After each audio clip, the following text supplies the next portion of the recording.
Что у шокера сушеных апельсинов и газонных роликов общего? С их помощью создают звуковые эффекты для фильмов и очень необычным способом. Серьезно, вы никогда не догадаетесь, для чего использовали те сушеные апельсины. Оказывается, большинство зрителей упускают из виду один из важнейших элементов кино – звуковые эффекты. От световых мечей, галантных рыцарей до криков пришельцев и имитации животных, и не только, сегодня мы узнаем, как в Голливуде создают известные звуковые эффекты и попытаемся воспроизвести их сами.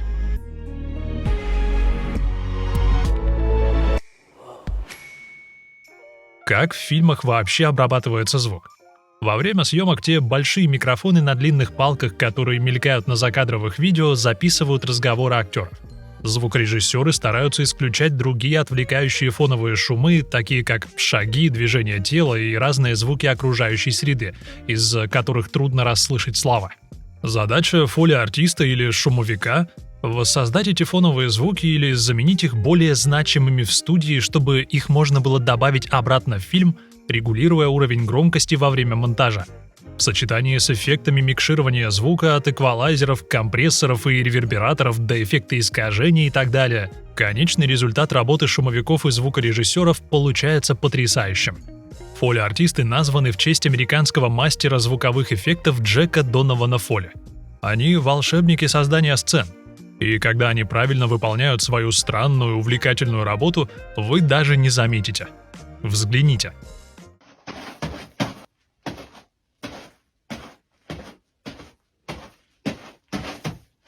У шумовиков есть разная обувь для того, чтобы имитировать обувь, которую носит персонаж на экране.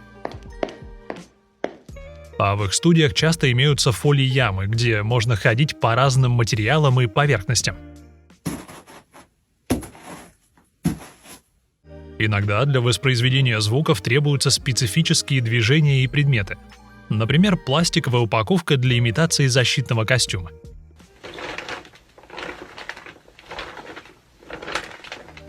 Или кресло-мешок, которое воспроизводит скрип обуви по снегу.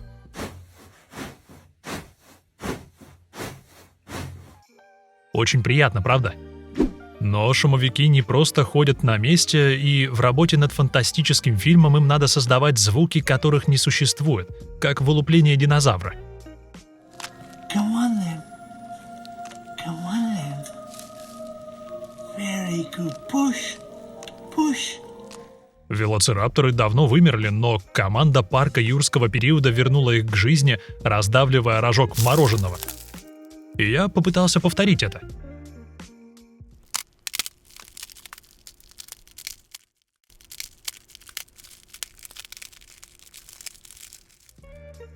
Неплохо, да? Но рапторы в парке юрского периода остаются маленькими недолго, и взрослые особи общаются с помощью необычных знаменитых криков.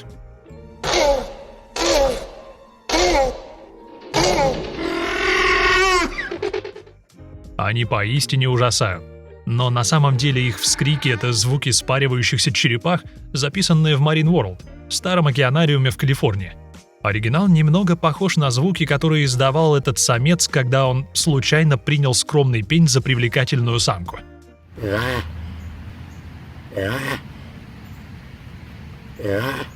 Парень, смирись, у тебя не получится. Но вернемся к звездам юрского периода. Когда они рычат на добычу, как здесь. Это тяжелое дыхание лошади, примерно как вот тут. А когда рапторы преследуют, вы слышите звуки дельфина-подростка и шипение гуся. Сами по себе эти звуки не такие страшные, но когда их объединили, получились настоящие монстры, которые звучат по-доисторически дико.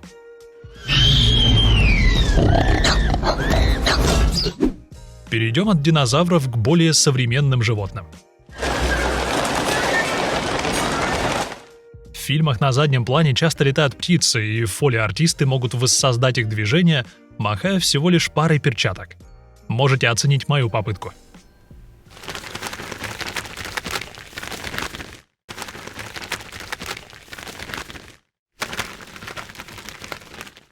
Да, мои птицы звучат немного резиново, но вы поняли, правда? Казалось бы, почему шумовики не могут записать настоящих птиц для этого эффекта?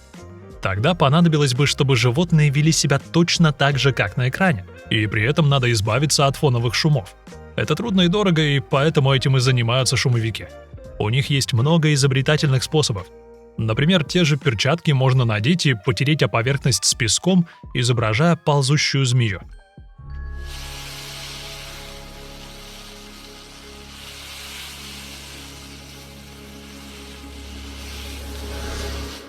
При воссоздании звуков животных шумовики стараются получить максимально реалистичные шумы. Однако иногда они отказываются от аутентичности и предпочитают создавать очень драматичные звуковые эффекты. Хороший пример этого — «Король лев» — диснеевский мультфильм с большими кошками, песнями и рычанием.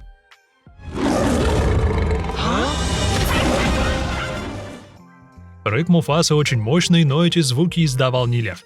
На самом деле вы слышите, как мужчина по имени Фрэг Уэлкер кричит в мусорку.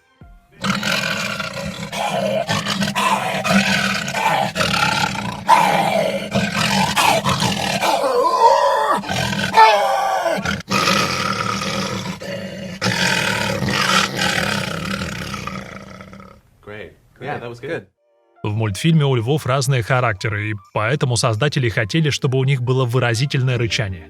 Для этого позвали известного актера озвучивания Фрэнка Уэлкера, и он добавил немного человечности кошкам, рыча и используя естественную реверберацию металлической урны для пущей правдоподобности.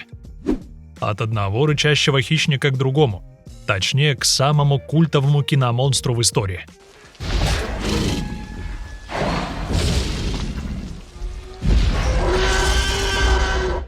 Звуки тираннозавра в парке юрского периода — это одни из величайших триумфов шумовиков. Его шаги — это падающие деревья секвойи,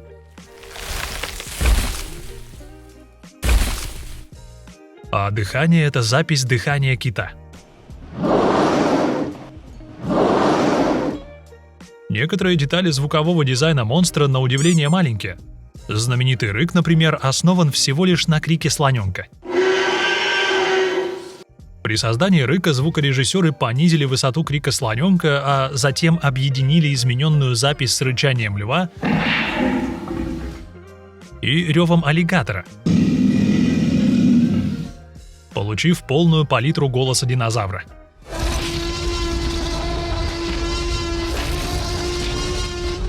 Но почти полную.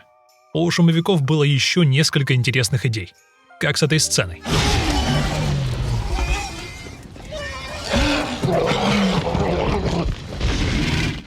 Один шумовик заметил, что тираннозавр мотает головой, как собака во время игры. И он записал, как играют со своим Джек Расселом, запечатлев его рычание, как здесь.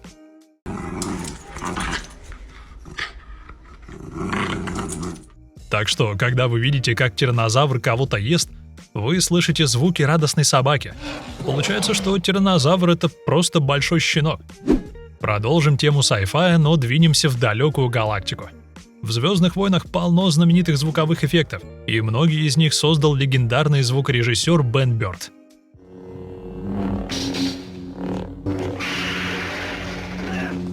Бёрд работал над франшизой с самого начала, и когда пришло время создавать звуки культовых световых мечей, первым делом он записал гул кинопроектора, похожего на этот. Потом Бен поднес микрофон к старому телевизору, что создало характерное жужжание, и добавил его на запись гула. Так получился звук светового меча. Но Бен знал, что при взмахе оружием в воздухе оно должно звучать чуть по-другому. Он воспроизвел жужжание перед колонкой, двигая микрофон перед ней, и так создал изменения в интенсивности в такт движением дерущихся на мечах героев.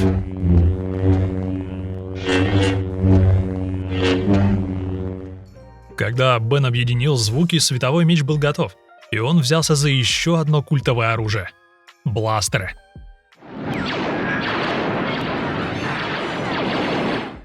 Невероятно, но Бен придумал этот звук случайно во время похода по Пенсильвании. Проходя под радиовышкой в горах Покона, он зацепился рюкзаком за стальной трос, который издал примечательный звук.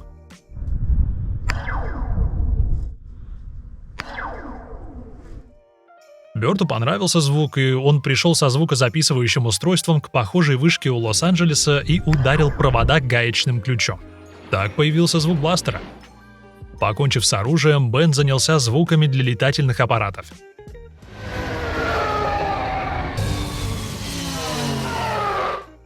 Визг Та-истребителя всем известен, но он был заимствован у трубящего слона из фильма 1958 года под названием «Корни неба». Это один из немногих звуков в «Звездных войнах», не созданных Беном. Но его изобретательный выбор крика слона точно был оправдан, так как звериный визг Та-истребителя стал одним из самых известных звуков в истории кино. Оружие и истребители — это здорово, но шумовики часто работают над менее футуристичными звуками. Например, рыцарь верхом на коне.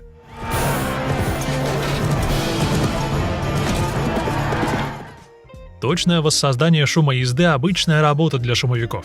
Но процесс проходит в несколько этапов. Сначала работают над копытами, ударяя твердым предметом о землю в такт движением лошади на экране.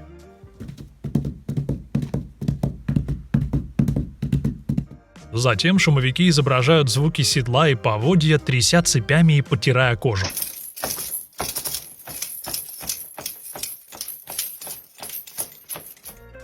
А если на лошади едет храбрый рыцарь, то специалисты прижимают какой-нибудь металлолом к телу и начинают подпрыгивать, подстраиваясь под фильм.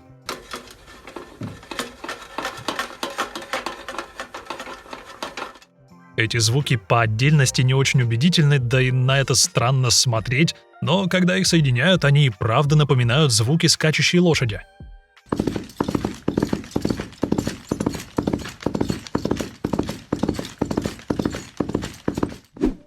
Хватит мечей и сёдел, посмотрим на старые добрые драки. В боевиках люди постоянно бьют друг друга по лицу, и фоли-артисты часто воссоздают все эти звуки, ударяя по кускам сырого мяса.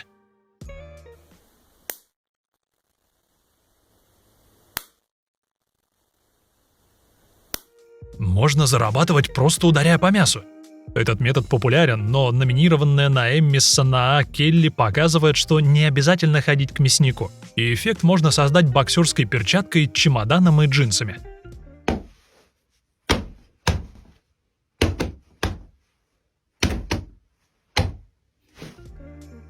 Полость чемодана создает естественную насыщенность звука. Еще один пример изобретательности героев звуковых эффектов. Но части тела сверхлюдей тоже должны издавать звуки. И для супергеройского кино нужно не меньше креатива. Когда Росомаха впервые показал знаменитые когти в 2000 году, шумовики объединили звуки ножа, вытаскиваемого из футляра, и куриной тушки, разрываемой на части. Сможете их расслышать? Получается металлический и немного мясистый звук, который использовали во всех фильмах Людей Икс.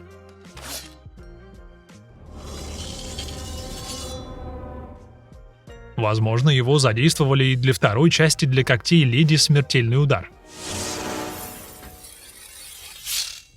Курица — самое универсальное мясо. Конечно, драки в кино хоть с когтями, хоть с кулаками приводят к травмам, и когда герой ломает руку или ногу, шумовикам приходится воссоздавать и такие звуки.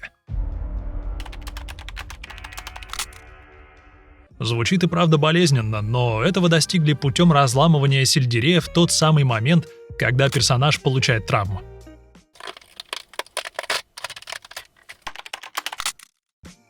Я разломил сельдерей, чтобы имитировать перелом, и ускорил видео для драматизма. Но разным костям нужны разные звуковые эффекты. Когда команда Терминатора 2 работала над сценой с черепом, для имитации звука использовали фисташки, которые просто раздавили в руке. Когда я воссоздал этот звук, он не совсем соответствовал тому, что в фильме. Но я изменил аудио в программе, спасибо Ableton Live, и он хорошо подошел к сцене. Это не единственный случай, когда команда Терминатора 2 пошла на кухню за эффектами. В фильме Сару Коннор преследует робот из жидкого металла по имени Т-1000. Когда в него стреляют, пули проходят сквозь жидкое тело, издавая влажный звук на вылете с другой стороны.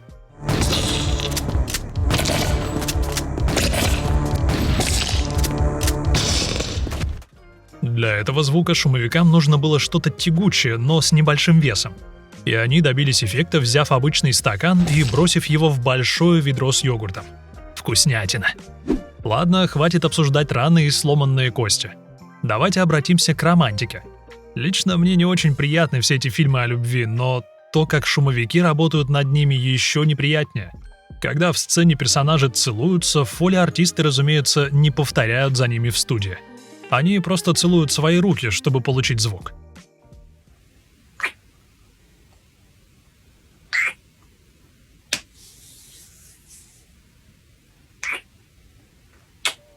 Шумовики, которые занимались «Титаником», наверняка зацеловали свои руки, когда они озвучивали все эти поцелуи и любовные сцены, но, спойлер, в конце корабль тонет, и влюбленные герои оказываются в ледяном Атлантическом океане. Когда Роуз поднимает голову, ее замерзшие волосы отрываются от деревянной двери. Это вызывает тихий фоновый звук, который шумовики создали, заморозив качан салата латука, а потом оторвав листья. Этот звук едва заметный и показывает, сколько внимания уделяется деталям. Но звукорежиссеры работают и с более крупными кусками льда.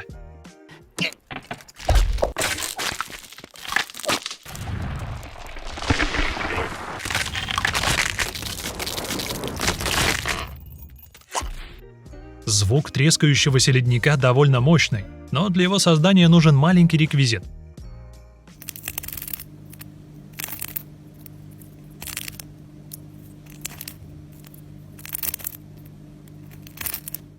Если потереть растение о сушеный апельсин, получится звук треска льда, но он все равно недостаточно мощный для ледника. Поэтому шумовики редактируют аудио, используя искажение, выравнивание частоты и реверберацию, чтобы звук подошел лучше. Редактирование аудио – полезный инструмент, но шумовики часто обращаются к реквизиту, стараясь использовать компьютер по минимуму. Иногда они весьма изобретательны. Возьмем, к примеру, сцену, в которой женщина постукивает длинными ногтями. Учитывая его короткие ногти, кажется, что фоли-артист Стефан Фратичелли не сможет воссоздать эту сцену. Но он может изобразить диву, когда захочет, благодаря самодельной перчатке с длинными ногтями. Перчатка позволяет ему идеально имитировать звук ногтей даже для набора текста.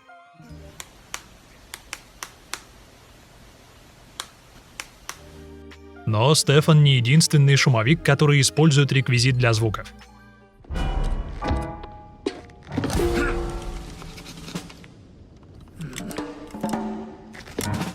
Когда фоли-артист Олег Соколакович взялся за воссоздание звуков солдата, он решил использовать для этого сумку с металлическими деталями, которую он нес как винтовку, и повторял все движения персонажа.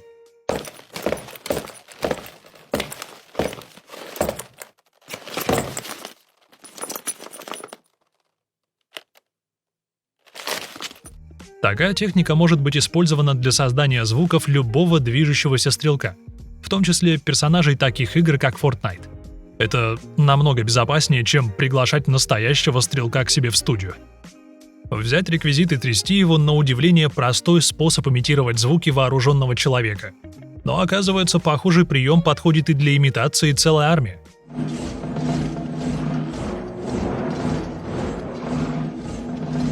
Звуковые эффекты в фильме «Спартак» 60-го года создал Джек Фоли, в честь которого назвали искусство Фоли. Он изобрел множество современных приемов, и когда ему понадобилось воссоздать звук марширующей армии, он взял только ключи от машины. Металлический звон удивительно хорошо имитирует звук доспехов, а барабаны в саундтреке дополняют его, создавая мощный ритм. Ключи для имитации армии — это гениально. Но иногда для изображения звука чего-то гигантского лучше использовать что-то большое.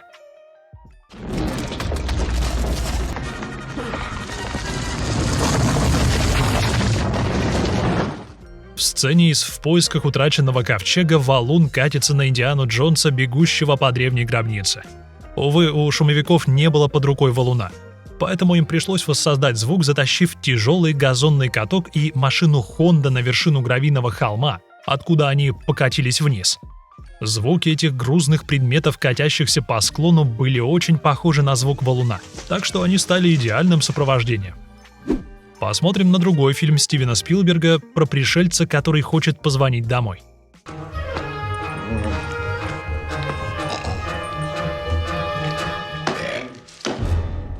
Для работы над инопланетянином Спилберг нанял Джоан Роу, чтобы она создала жидковатые и дружелюбные звуки. После долгих экспериментов Роу смоделировала звук пришельца так. Она трясла печень и попкорн в пластиковой ванночке и мяла футболку, наполненную желе. Получились вот такие звуки. Когда персонаж двигается, слышны все 3 звука. Роу получила 2 Оскара за свою гениальную работу. А мне мама вечно говорила не играть с едой. После этого желе мне захотелось есть. Поэтому давайте посмотрим, как имитируют звук съедаемых фруктов. В документалках о природе камера обычно находится далеко от животных, чтобы записать звуки качественно, поэтому фолиартисты воспроизводят их.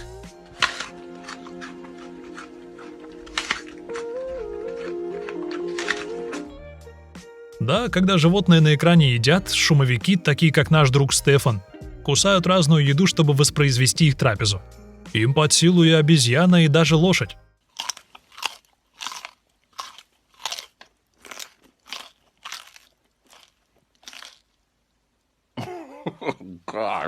От поедания перейдем к готовке. Помните сцену из мультфильма «Рататуй», в которой Реми готовит суп?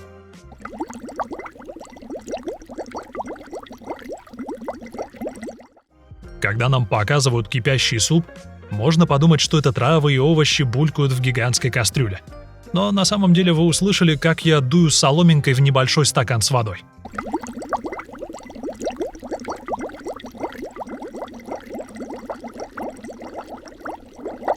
Звук пузырьков воды неотличим от бурления супа Реми. И именно этот метод обычно используется в Голливуде для воссоздания любой бурлящей жидкости, от ведьминого котла до научного эксперимента.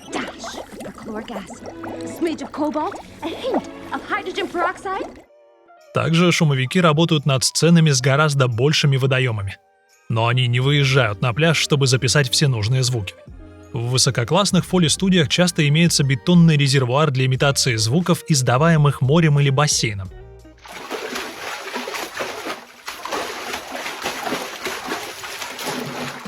Конечно, чаще всего вода используется для имитации звука дождя в фильмах.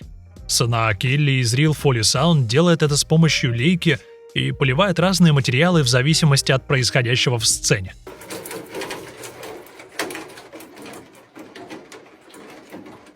Если дождь льет на машину, она поливает металлический лист, но если сцена меняется, она может легко взять какой-то другой предмет.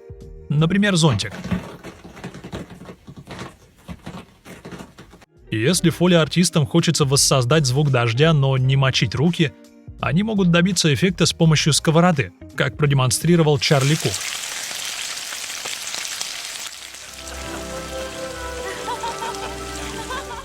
Чарли находит изобретательные способы создания звуковых эффектов, и приемом со сковородой он доказал, что еда может не только быть вкусной, но и отлично звучать. Где почти наверняка можно услышать дождь, так это в темные грозовые ночи одного жанра — хоррора.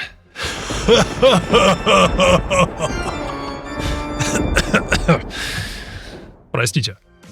В фильмах ужасов используются пугающие звуковые эффекты. И один из самых известных — это скрип половицы в доме с привидениями.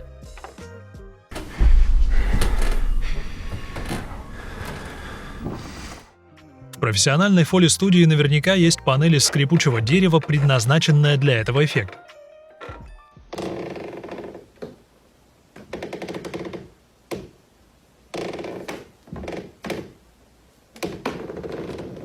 Но если у вас поблизости нет фоли-студии, можно воссоздать звук и дома, просто надавив на воздушный шарик, как показал голландский шумовик Pulse.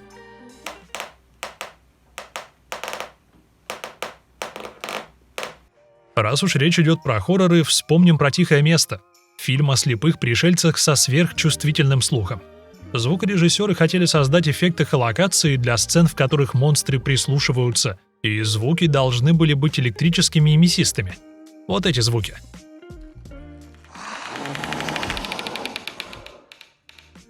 И как же их создали? Ударяя по винограду электрошокером, разумеется. Шумовики приглушили звук электрических импульсов шокера, чтобы подчеркнуть его щелчки, и это создало идеальный шум для эхолокации, которой пользовались монстры. Вам тоже кажется, что шумовикам платят за валяние дурака? Я бы сам не отказался, но мало где еще фрукты бьют электрическим током каждый день по работе. К счастью, другие киношные монстры намного проще. В фильме 21 года «Дюна» есть знаменитый гигантский червь, который ползает под песком пустыни и засасывает добычу.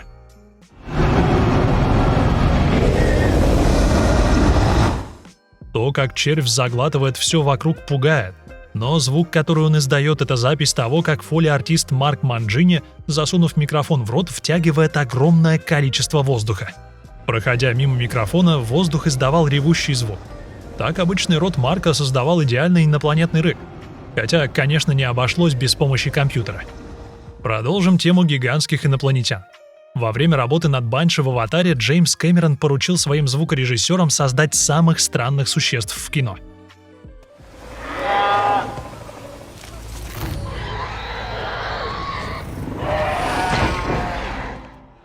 Крики Банши звучат инопланетно, но вообще-то они состоят из шипения молодых лебедей, а также тяжелого дыхания лошадей и шипения рептилий. Получились крики животных, которые не могут существовать на Земле, но, по сути, они существуют. Впрочем, не все фантастические создания такие крупные, как Банши.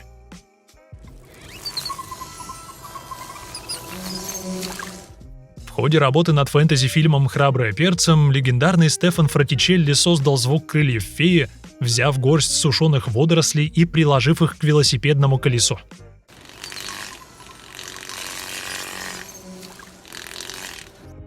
Как элегантно. Жуткие продюсеры, постоянные пробки, в Голливуде лучше не задерживаться. Так что давайте на время оставим кинобизнес, и я попробую воссоздать звуки самой популярной игры в мире — Майнкрафт.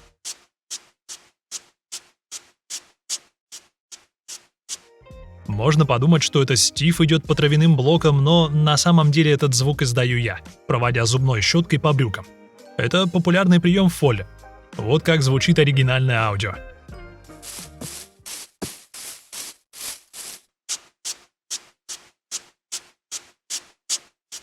Теперь взглянем на урон.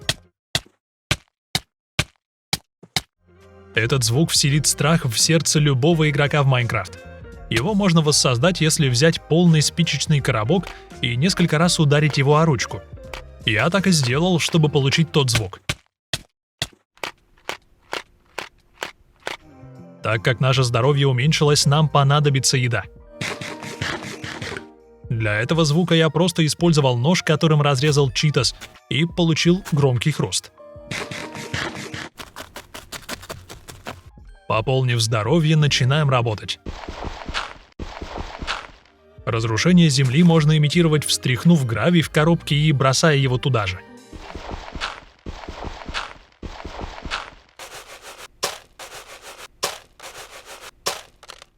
Похожий прием работает с песком. Для этого звука надо встряхивать гравий или песок в металлическом контейнере, а если провести рукой по пакету, получится звук разлома блоков.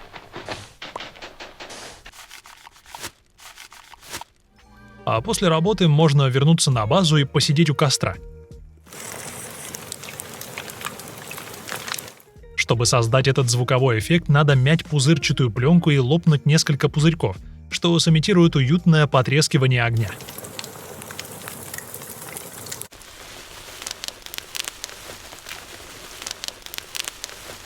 Кто знал, что пластик так приятно звучит?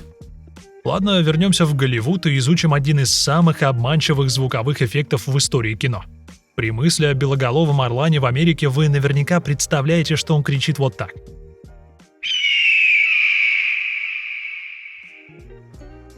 Знаменитый звук такой же типично американский, как толстые люди на скутерах. Но на самом деле американский символ силы и свободы кричит скорее как очень громкая чайка.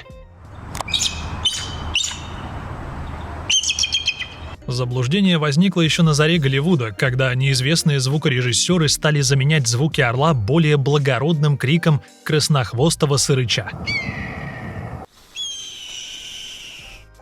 Они решили, что крик сырыча гораздо больше подходит для величественной птицы, и он до сих пор используется в современных фильмах, придавая орлам голос хищника вместо скрипучей тележки для покупок.